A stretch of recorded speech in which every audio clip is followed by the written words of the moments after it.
Assalamualaikum warahmatullahi wabarakatuh. Alhamdulillahirabbil alamin. Hari ini kita berjumpa kembali dalam kegiatan belajar melalui video pembelajaran. Pada pertemuan kali ini kita akan membahas tentang jurnal penutup. Jurnal penutup merupakan rangkaian dari siklus akuntansi perusahaan jasa. Setelah kita membuat laporan keuangan atau kertas kerja, kita membuat jurnal penutup. Sebelum kita melanjutkan belajar, jangan lupa subscribe channelnya, like, share, dan komen ya. Oke, lanjut saja. Kita lihat apa itu jurnal penutup. Pengertian jurnal penutup atau sering juga disebut dengan closing entries merupakan salah satu bentuk jurnal yang dibuat setiap akhir periode akuntansi dengan sebuah tujuan untuk dapat menolkan perkiraan nominal seperti revenue, penerimaan, expenses, dan prive, pendapatan, beban, dan prive, dan juga mentransfer net income atau net loss ke modal. Itu pengertian jurnal penutup. Setelah closing entries atau membuat jurnal penutup dapat diposting ke setiap akun, maka semua perkiraan bersaldo nol yang tersisa yakni sebuah perkiraan real seperti aset, liability, dan modal, harta, kewajiban, dan modal.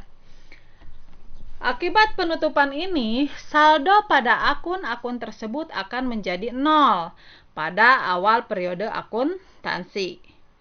Akun yang ditutup juga yakni akun nominal dan akun pembantu modal, seperti beban, pendapatan. Yang termasuk akun nominal ialah sebuah pendapatan dan beban. Sedangkan akun pembantu modal merupakan prive dan ikhtisar laba atau rugi. Setelah jurnal penutup sudah diposting ke setiap akun, maka yang tersisa yakni pada perkiraan yang real, yaitu seperti aset, liabilities, kapital, atau equity. Akun nominal itu merupakan sebuah akun yang bersifat sementara, di mana fungsi pada akun tersebut hanya berfungsi sampai satu kali akhir periode akuntansi. Itulah jurnal penutup. Kita lihat tujuan dibuatnya jurnal penutup adalah yang pertama untuk menutup saldo yang terdapat pada sebuah anggaran sementara sehingga pada anggaran tersebut menjadi nol atau kosong. Kemudian, supaya saldo pada akun modal memberitahukan jumlah yang sesuai dengan suatu kondisi pada akhir waktu, sehingga saldo akun ekuitas akan sama dengan jumlah modal akhir yang dapat diberitahukan pada neraca. Kemudian tujuan yang ketiga adalah untuk membagikan suatu transaksi akun penghasilan dan kewajiban supaya tidak terbaur dengan jumlah nominal dari sebuah penghasilan dan kewajiban pada tahun selanjutnya. Jadi setelah dibuat jurnal penutupan, kemudian kita posting kembali ke akun-akun yaitu buku besar. Baru nanti kita buat juga neraca saldo setelah penutupan. Oke, kita lanjutkan bagaimana? Sudah ada gambaran tentang jurnal penutupan? Oke, lanjut kita ke fungsi jurnal penutup. Fungsi jurnal penutup yang pertama adalah untuk menyediakan suatu neraca awal waktu selanjutnya, yaitu periode selanjutnya, sesudah dilakukan jurnal penutup. Fungsi yang kedua adalah untuk memudahkan saat dilakukan suatu investigasi atau pemeriksaan karena sudah dilakukan perantaraan pada transaksi yang berlangsung antara waktu sekarang dan waktu akuntansi selanjutnya. Kemudian fungsi yang ketiga adalah menyediakan beberapa informasi keuangan yang sesungguhnya dari suatu perusahaan sesudah dilakukan jurnal penutup. Akun yang sebenarnya ini terdiri atas yaitu aset, kewajiban, dan modal. Itu harta, kewajiban, dan modal. Itulah fungsi jurnal penutup. Kita lanjutkan. Akun-akun yang memerlukan jurnal penutup ada 4, yaitu pendapatan, kemudian ada beban-beban, kemudian ada ikhtisar atau saldo laba atau rugi, kemudian prive. Jadi ada 4 akun tadi, pendapatan, beban, ikhtisar, laba atau rugi, serta prive. Itulah yang memerlukan jurnal penutup.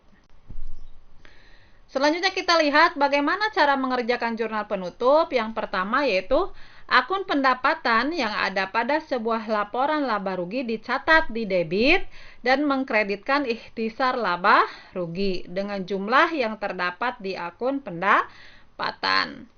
Yang kedua adalah akun biaya-biaya dikredit dengan beberapa jumlah masing-masing yang terdapat di laporan laba atau rugi dan mendebit ikhtisar pada laba rugi sebesar total biaya. Kemudian yang keempat adalah perkiraan prive dengan jumlah yang terdapat di sebuah kolom neraca dikredit dan mendebit akun pada modal dengan jumlah yang sama. Jadi lawannya adalah modal. Kemudian yang keempat yaitu jumlah suatu perusahaan memperoleh laba. Jurnal yang dibuat ialah jumlah laba dengan sebuah perkiraan ikhtisar laba rugi di debit dan mengkredit akun modal dengan jumlah yang sama. Begitupun sebaliknya jika suatu perusahaan mengalami rugi. Jadi di sini yang pertama, pendapatan itu kan saldo normalnya di kredit. Jadi kalau di jurnal penutup dia kita simpan di debit. Di kreditnya kita tulis ikhtisar laba atau rugi sebagai lawannya. Jadi kalau pendapatan lawannya itu ikhtisar laba rugi. Kemudian yang kedua beban. Beban itu kan saldo normalnya di debit. Kalau di jurnal penutup di debit kita pindahkan ke kredit. Kemudian lawannya adalah ikhtisar laba rugi di debit. Selanjutnya adalah prive. Prive itu kan posisinya di debit. Kemudian kita pindahkan ke kredit. Selanjutnya kita mendebit akun modal. Jadi kalau prive itu lawannya modal. Dan yang keempat itu laba atau rugi, itu juga lawannya modal. Jadi diingat, kalau pendapatan lawannya ikhtisar laba rugi, beban lawannya ikhtisar laba rugi, prive lawannya ikhtisar laba rugi, dan modal atau laba itu lawannya modal. Jadi tinggal yang posisinya di debit kita pindahkan ke kredit, yang posisinya kredit kita pindahkan ke debit. Nanti kita lihat contohnya ya biar lebih jelas. Kita lanjut.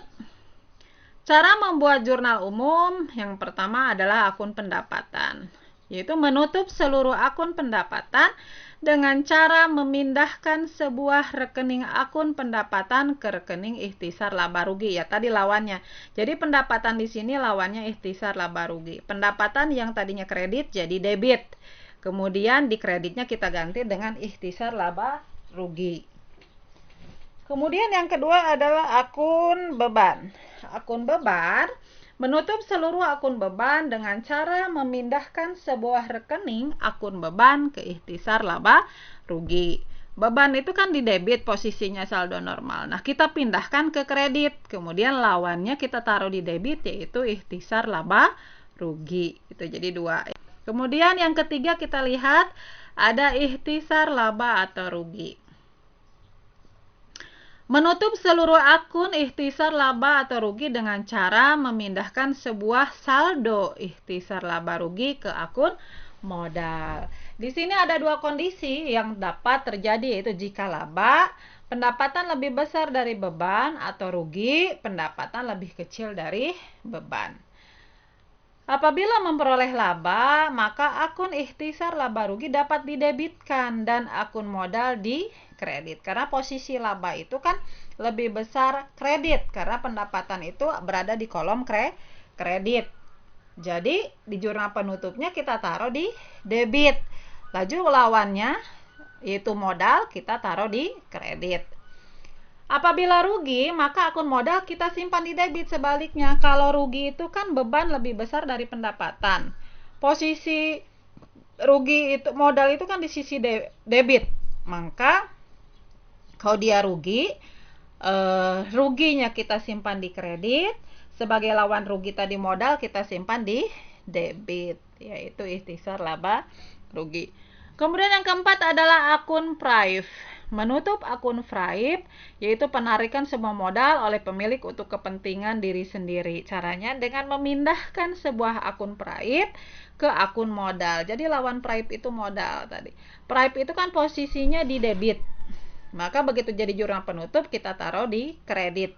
Lawannya modal kita taruh di debit. Jadi diingat ya tadi, pendapatan lawannya ikhtisar laba rugi, beban juga lawannya ikhtisar laba rugi.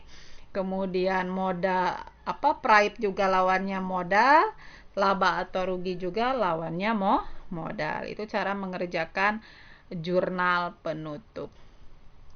Kita lanjut tahap-tahap penutupan buku besar. Yang pertama adalah menutup sebuah akun nominal, yaitu pendapatan, beban, praif, dan tadi laba atau rugi. Kemudian menutup semua akun pendapatan dengan cara memindahkan akun pendapatan ke akun ikhtisar laba rugi. Yang ketiga, menutup semua akun beban dengan cara dapat memindahkan akun beban ke ikhtisar laba rugi. Kemudian yang keempat adalah menutup akun ikhtisar laba rugi dengan cara memindahkan saldo akun tersebut ke akun modal. Jadi ada dua kemungkinan yang terjadi. Yang pertama adalah jika perusahaan memperoleh laba, maka ikhtisar laba rugi ini dapat di debit dan modal di kredit. Jika perusahaan mengalami rugi, maka modal ini dapat di debit dan ikhtisar laba rugi dapat di kredit. Kemudian cara selanjutnya adalah menutup akun praif dengan cara memindahkan saldo akun praif ke akun modal. Oke, kita lihat contoh jurnal penutup. Di sini biar jelasnya, kolomnya sama dengan jurnal umum, yaitu tanggal, nama akun atau nama perkiraan atau keterangan, referensi, debit, kredit. Nih yang pertama itu adalah pendapatan jasa. 31 Maret yang pertama. Pendapatan jasa itu kan posisinya di kredit kalau di saldo normal. Kalau di jurnal penutup kita pindahkan ke debit. Nih, yang pertama ya kita pindahkan ke debit dan lawannya adalah ikhtisar laba rugi. Kemudian yang kedua beban. Ini beban yang tanggal 31 nomor 2 ini. Beban ini kan beban gaji, beban transport, beban iklan dan sebagainya. Saldo normalnya kan letaknya di debit. Nah, kalau jurnal penutup kita pindahkan ke kredit. Lawannya ikhtisar laba atau rugi. Jadi total beban-beban ini kita totalkan, itulah ikhtisar laba atau rugi. Sampai sini bagaimana? Bisa dipahami membuat jurnal penutup? Mudah ya. Tinggal memindahkan saja dari kolom laba atau rugi. Dari kolom laba rugi atau dari laporan laba rugi. Kemudian yang ketiga yaitu laba atau rugi. Kalau posisi dia laba itu kan di kredit, maka labanya jadi di debit. Lawannya modal. Nah, jadi ingat lawannya modal. Kalau dia rugi, kalau dia posisi rugi, modalnya ini jadi di debit. Kemudian ruginya di kredit. Ini kebetulan contoh ini posisi dia adalah laba atau untung. Sehingga posisi labanya jadi di debit, modal di kredit. Selanjutnya yang praif itu kan saldo normalnya di debit. Kalau di jurnal penutup, dia kita pindahkan ke kredit, lawannya modal. Inilah contoh bentuk jurnal penutup. Bagaimana bisa dipahami cara membuat jurnal penutup? Mudah ya. Tinggal kita pindah-pindahkan saja, yang tadinya debit jadi kredit, yang tadinya kredit jadi debit. Yang kita pindahkan apa saja? Ada pendapatan, ada beban, ada laba atau rugi, dan ada juga praif. Jadi cukup 4 akun itu saja yang kita buat jurnal penutupnya. Baiklah, Semoga materi jurnal penutup ini bermanfaat, bisa dipahami, dapat membantu dalam kegiatan proses belajar. Jangan lupa subscribe channelnya, like. Kalau ada yang mau ditanyakan, silahkan tulis di kolom komentar. Terima kasih atas perhatiannya, terima kasih yang sudah menonton sampai habis. Assalamualaikum warahmatullahi wabarakatuh.